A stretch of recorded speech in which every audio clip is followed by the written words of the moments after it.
Hi there, my name is James from SoundLab Studios. We're situated just outside of London into Essex, in Loughton, where we've built this lovely complex.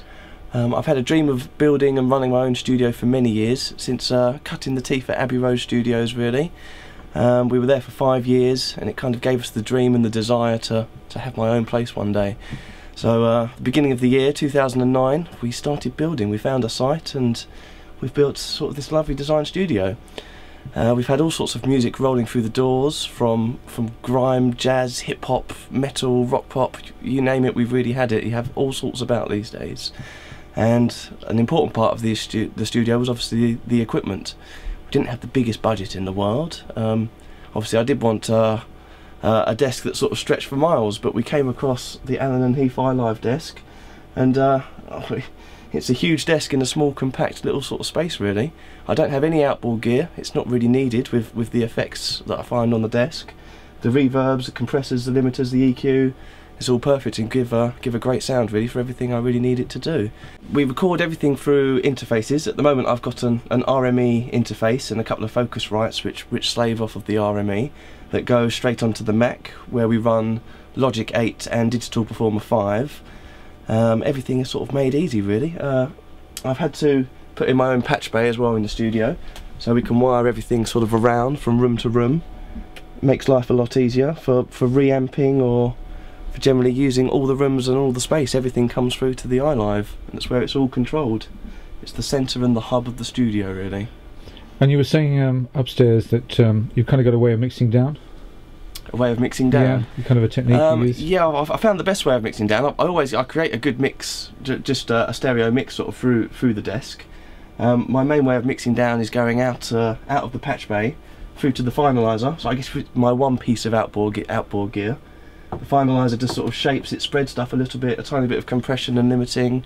I bounce that back into the desk, which I can then feed through out of the desk into my interfaces and onto the Mac computer. Makes life very easy and very simple.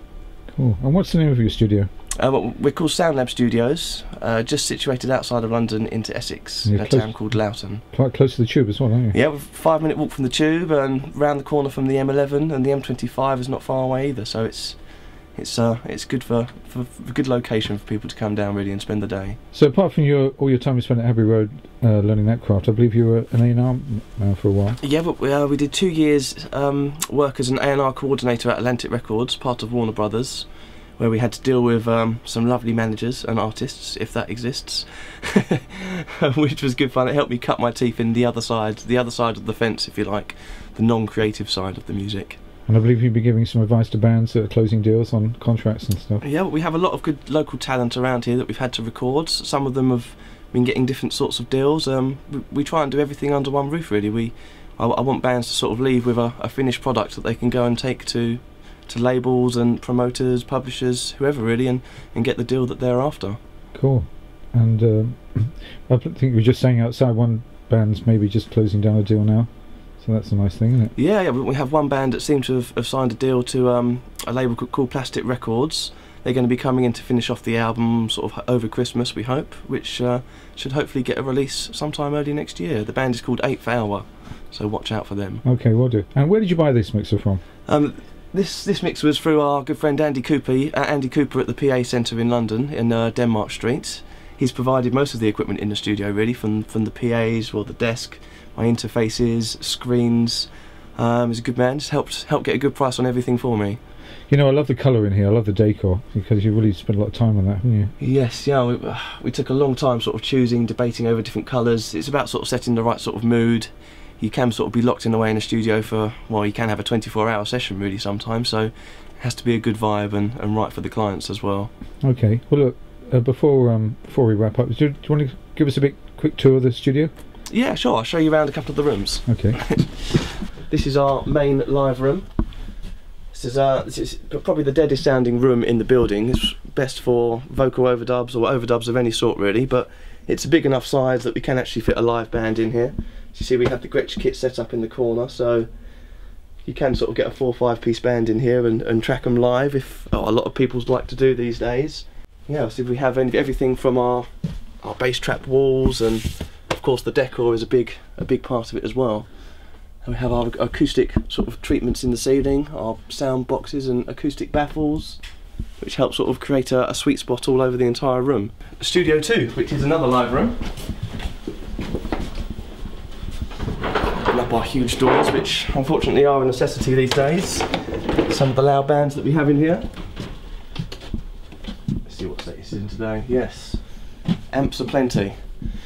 So this room's a bit liver. We purposely haven't padded out, there's no rock wall behind, so it's just a concrete shell with a bit of fabric over the top really for decor, which creates a much liver sound. Is good for tracking drums and for getting a bit of natural reverb and ambience. As you can see down here, it's all wired up to go straight back into the Avan and Heath iLive in the control room. So we have headphone feeds here, so we can have bands in different rooms sort of playing live together, so we can get the isolation still. Cool. And you've got a great chill out room upstairs, I noticed. Yeah, we have. I'll take you upstairs to the lounge area. This is quite an important space when people are here for a long day.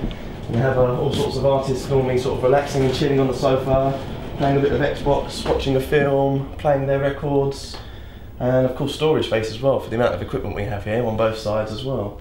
So it's quite a nice little space as well for bands to relax and chill while they're here for the day. Do you, if they want a CD, do you do it up here? Yeah, we do lots of duplication services. We do like to send bands home with a finished product of sorts. So we do sort of print out bits of artwork, and hopefully they have some sort of design so we can print up CDs and stuff for them. Mm. Yeah, as we say, it's good to give bands a finished product to go home with. I think one of the things I like about the setup is the advice you seem to, because you've covered both sides. Well, this is the third side of the industry, really, isn't it? Well, yeah, I think it helped really from working in A&R as well. It gave me a different view really of the industry as a whole. Really, it is quite cutthroat out there, and it's quite hard for bands to go out, get signed, and find deals. So it's good just to advise them, even from what sort of gigs and venues to play at, as where to send their demos and CDs to. There's a lot of advice needed to be given to bands and artists these days. Yeah, cool. Okay, well, thanks very much. Anything else you want to say before I wrap up? No, just thank you very much for coming down and checking out the studio. Thank you very much. At least we got 2 more reverb sensors. Yeah, thank you. Thank you for sorting out my effects. Thanks very much. Oh, thank you. See you. Bye-bye.